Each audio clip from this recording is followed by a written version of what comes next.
You know them championship belts he won, don't you? He wants to give them to somebody with a pair of nuts, because let me tell you, he's no street fighter. I'm a street fighter. It took 20 men to hold me there tonight. There's no 12-stone man or 13-stone man going to do any good with me. The way, what did you make of that? To be honest with you, it's all views and clicks. I think the Saudis were very happy with it all, and it gained a lot of global attention. You wouldn't think someone 61 years old can create that much fucking hype and attention, but he does. He's gold at it for sure. But I think, as for me dad, at 60-odd-year-old, wanting to fight Carl Froch, and Carl Froch trying to boost his name off an old man's name. Do you think I'm going to let me dad fight Carl Froch, backhand Carl Froch? Do you know what I mean? How's he going to fight 60-odd-year-old man? Have some brains, you silly fucker. But I remember... Both of them. They need to fucking have a bit of sense and show some professionalism in this game. All he does is run around, running his mouth, beating his chest, the ultimate man and all that bollocks. So John, for one final time, listen to me so it goes into that thick skull. I accept your challenge, but know one thing. When that first bell goes, I'm going to come over to your corner and absolutely stick it on you. Give him the money that he deserves, because I can tell you now, if them two do fight, it'll do millions in pay-per-view buys. You know how big it will be with my dad, so just give him the money. Just give it him, because you'll get him. Tyson Fury publicly calling his own father stupid is not something boxing fans ever expected to hear. Yet that is exactly where the Fury family drama has ended up, following the chaotic scenes surrounding Tommy Fury's victory over Eddie Hall. What should have been a celebration of Tommy's biggest win instead turned into another controversy dominated by John Fury's behavior, and even Tyson Fury appeared unwilling to defend it. The fallout from the event has continued to Little mock-up fight somewhere, see if they can get anyone interested in it. Who cares what they think? They're just average little boxers, no personality. grow, with critics from across the boxing world lining up to condemn John Fury's actions. Throughout the night, John found himself at the center of attention for all the wrong reasons. From heated confrontations to aggressive exchanges with Carl Froch, the event quickly became less about the fight itself and more about the circus unfolding around Tommy Fury's father. When Tyson... I'll fight in the ring, yeah, but you won't pay me the money I'm worth. Is this still a possibility? Of course. Listen, I know me worth and I know what I've got left in me. You know, and at the end of the day, I want paying properly because I don't need money. Money ain't my thing. My sons have got... Tyson Fury was asked about the situation. He did not hide his feelings. Instead of making excuses or attempting to justify the behavior, he simply described his father as stupid. It was a remarkably honest statement from a man who has spent years defending and supporting his family in public. The comment instantly became one of the biggest talking points in boxing. After all, when your own son is one of the most accomplished heavyweight champions in modern history and he publicly criticizes your conduct, it suggests something has gone seriously wrong. What made the situation even more striking was John Fury's response. Rather than acknowledging Tyson... He called it on. I've said, yeah, go on then, let's fight. Waste a load of fucking time negotiating. The zone offered him the money and he's bottled it. And he calls everybody else a shithouse. He goes round calling everybody else a shithouse, saying he'll fight anyone. He's going to fight fucking no one. Now you know the script. Big John, the fighting man, has got no intention of fighting. Whilst talking about Big John, I need to mention his son as well, Tommy Fury. He keeps piping up, saying that a good young one beats a good old one. Tommy, listen, doesn't matter how young you are or how old I am, this connects on your chin. It's fucking game over, mate. You'd be absolutely splattered. You've got no chance of taking on a former unified super middleweight world boxing champion and International Boxing Hall of Famer, might I add. And why, can I ask you, why do you keep shitting yourself every time Darren Till's name's mentioned? You were scheduled to fight him, he threatened to kick you in the head, you bottled it, and now you don't want to mention him every time he's mentioned. Because it's not a bad little fight, you and Darren Till, is it? I think people want to see that, but every time his name's mentioned, you say no comment. Well, I spoke to Darren Till yesterday, and he had a good little idea. Big John Fury, a fighting man who never fights, against the Cobra, and you can grow a set of knackers and stop letting the Fury name down and fight Darren Till in a double header. Two Furies get splattered on the same night. That'd be fantastic. In the meantime, mate, I'm going to probably be there tomorrow night. Looking forward to it, actually. If Big Eddie Hall doesn't clip you on the chin and just finish off the rest of your joke shop career, have a think about it. Me and Darren Till, and you and your old man. Criticism or showing any sign of reflection, he continued speaking about fights, business, and money. There was no public apology, no admission that perhaps things had gone too far. Instead, the focus remained on promoting himself and reinforcing his tough guy image. For many observers, Tyson Fury's remarks felt like an attempt to separate himself from the controversy. The former heavyweight champion has... Now, him. That's how I value it. Him and double him. And everything round him. How's that? There, is all. Sorry about the bad language. Thank you. Because let me tell you want to follow a man, come to me, the ultimate male. Spent years building a reputation through achievements inside the ring. He conquered Vladimir Klitschko, ended one of boxing's longest reigns, and later returned from personal struggles to defeat Deontay Wilder in one of the sport's greatest comeback stories. That legacy was built through elite competition, discipline, and performances against the best heavyweights of his era. John Fury's reputation, however, has often been built through confrontation, controversy, and public outbursts. Carl Froch has become one of John Fury's loudest critics, and he did not hold back in his assessment. The former... He knows how to shout houses down and make threats and swear and all the rest of it because he creates chaos wherever he goes. And for whatever the reason, the public... Four-time world champion argued that John's actions reflected poorly not only on himself, but on the entire Fury name. Froch has repeatedly maintained that he accepted John Fury's challenge and was prepared to settle matters face-to-face. According to Froch, the opportunity was there, but the fight never materialized. That claim has become one of the central points in Froch's criticism, as he continues to accuse John Fury of talking far more than he is willing to act. The former super middleweight champion then expanded the conversation by suggesting a double-header event involving both... This is show business. We're not here when it's not a political room of educated men. These are fighters teams, fighters things.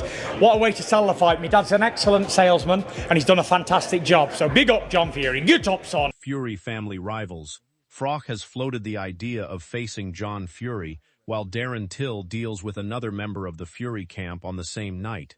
Whether realistic or not, the concept immediately captured attention because it would bring several ongoing rivalries together under one roof. Meanwhile, Tyson Fury's criticism continued to echo through the sport. The irony was impossible to ignore. Here was John Fury still referring to himself as the ultimate male, while his own son was publicly questioning his judgment. For many fans, the contrast perfectly... It's a mockery of boxing and just disgust and disgrace the room. I mean, it's disgusting and disgraceful what he's done. He should be embarrassed. I hope he is embarrassed. But it's not acceptable. I don't know why. Summed up the situation. Tyson Fury became a global superstar by defeating world champions and proving himself against elite opposition. John Fury became famous largely through his association with his sons and his increasingly controversial public appearances. Former world champion Duke McKenzie offered a particularly interesting perspective on the situation. McKenzie acknowledged that John Fury understands how to generate headlines and attract attention. In many ways, few figures in boxing are better at creating... You don't know what he's in for. He thinks because Tommy's small, Tommy's like a pocket rocket, isn't he, compared to him? And I got that body belt and I'm feeling the power. He can't take that. That's why he wants to do 2-minute rounds, isn't it? You can't do the 3. You know, I can't blame him. You've got to give Eddie all props because he's not a fighter. He's going to get in with Tommy knowing full well what can happen to him. And the only thing he's going to try and do is swing. Will he only be... conversation. However, McKenzie also pointed out the enormous difference between creating publicity, creating a genuine sporting legacy. Tyson Fury earned worldwide respect by beating elite opponents. He dethroned Klitschko, survived an incredible trilogy with Wilder, and became one of the defining heavyweight champions of his generation. John Fury, critics argue, often generates attention through arguments, threats, and chaos. That distinction has become impossible to ignore. What makes Tyson Fury's comments even more... If my father behaved like that at a press conference, I would put him straight and tell him. It's embarrassing and it can't be happening, mate. It's a really bad look for boxing. I'm actually surprised it's been allowed to go on and happen in a place where they're at, to be honest. More fascinating is the complicated relationship he has with his father. At times, Tyson has praised John as a brilliant salesman and promoter. He has credited him with helping build the Fury brand and understanding how to attract public interest. Yet on this occasion, Tyson's frustration appeared impossible to hide. Calling the situation show business may have been the diplomatic explanation. Calling his father stupid felt like the genuine reaction. Many fans believe Tyson's honest moments are often his most revealing, and this was certainly one of them. Carl Froch. What everybody else, it seemed. I wasn't there when it happened because we was inside doing whatever we was doing, other interviews, I think. And somebody showed it to me. I see John with his cut head. Look, that's not what we want. I don't want to see that happen. No one does. But I understand now both sides have made it up. They've apologised. So hopefully it's all in the past and we can concentrate what everybody's out here for, which is continued his criticism by describing John Fury's conduct as embarrassing and damaging to the sport's image. From Froch's perspective, boxing legends should be celebrated for what they accomplish in the ring rather than remembered for incidents involving aggression outside of it. Tyson Fury has generally represented boxing with professionalism after many of his biggest victories. Whether defeating Klitschko or Wilder, he often showed respect toward opponents once the fight was over. That is one reason why his criticism carried so much weight. It was not simply a son disagreeing with his father. It was one of boxing. Me, a friggin' shithouse. A friggin' shithouse. To me, when you call somebody a shithouse, it means they're a bottle job. It means they're scared to fight anybody. I fear no man born from his mother. I don't even know what that means, but he's called me a has-been. What's all this has-been business? People are only interested in current champions, men who's doing stuff today, who's getting in and fighting. No one wants to know about an has-been. And that's all these people are, has-beens. That comes from somebody who's a never-been. Have you ever been to call me a has-been? Has-beens, it makes no sense. It's ridiculous. It comes from a jealous place. Because they're friggin' jealous, because they're nobody. I've never been jealous. I'm happy for boxers that get paid good money for doing the hardest, what I consider to be the hardest sport in the world. He's been a champion of the world, but I'll tell you what, he's not a champion of the world man, is he? He's a first-class shithouse, wants to kick up the arse. John Fury, there's no jealousy. I've never been a has-been. Once a champion. Boxing's biggest stars publicly rejecting behavior that he felt crossed a line. Tony Bellew also weighed in on the controversy and suggested that if his own father behaved in a similar way, he would address it immediately. His comments aligned closely with Tyson Fury's position. Both men understand what it means to carry the responsibility of representing boxing on the world stage. Both have earned respect through championship success rather than controversy. The comparison further reinforced the growing belief that Tyson Fury was attempting to distance. John is an emotional being, gets into the moment, forgets himself. You can see, excuse the bad language, but this is, when you see that, this is the moment when he realised he beat up. It was that, when John had done it, like, shit, what have I done? But he had to own it. I think the pressure was on. The pressure is now on John to behave himself. He's distracted. A lot of attention himself from the situation. Promoter Frank Warren understandably tried to calm tensions and shift attention back toward boxing. That is part of a promoter's job. Events need to move forward. Business needs to continue, and controversies must eventually be left behind. But Tyson Fury's comment ensured this story would not disappear easily. A backstage apology might resolve an isolated disagreement. A public statement from the heavyweight champion calling his own father stupid is something entirely different. Those words remain part of the public record. I see Ed Butts down the pub. I used to see him down the pub every weekend. So, it was what it was. And we all were pushing and shoving and being stupid. We maybe need to grow up a little. And they continue to fuel discussion weeks later. Johnny Nelson offered a more measured assessment. Rather than attacking John Fury directly, he suggested that someone close to him needed to intervene and encourage him to change course. Ironically, Tyson Fury may have already done exactly that. He did not deliver the message privately. He delivered it publicly. By openly criticizing his father's actions, Tyson effectively drew a line between his own values and the behavior that had generated so much negative attention. Yeah, obviously.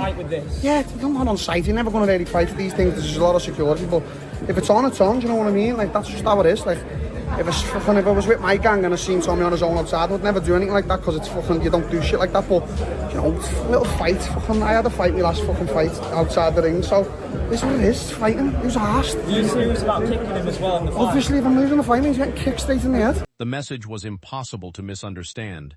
Spencer Brown also attempted to place the incident in perspective, noting that everyone makes mistakes and experiences moments they later regret.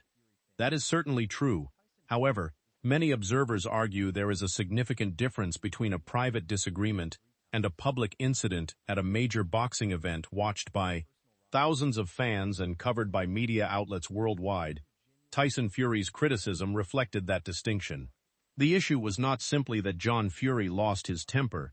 The issue was where it happened, how it happened, and how much attention it attracted. Meanwhile, Darren Till has remained remarkably calm amid all the chaos. While insults, accusations, and challenges continue flying in every direction, Till has largely focused on the possibility of future fights. Rather than becoming consumed by the drama, he appears content to wait for contracts and opportunities. That patience has earned him praise from many fans who appreciate his straightforward approach. When everything is stripped away, the real significance of this story goes beyond one argument or one controversial night. The headline may be Tyson Fury calling his father stupid, but the deeper story is what that statement reveals about the current state of the Fury family. Tyson Fury built his reputation through courage, resilience, and victories against elite competition. He became one of the most recognizable figures in boxing because of what he accomplished inside the ropes. John Fury has become famous for very different reasons. That contrast has never been more visible than it is right now. On one side stands a heavyweight champion whose achievements are written into boxing history. On the other stands a father whose latest headlines have centered on confrontations, arguments, and criticism from fellow fighters.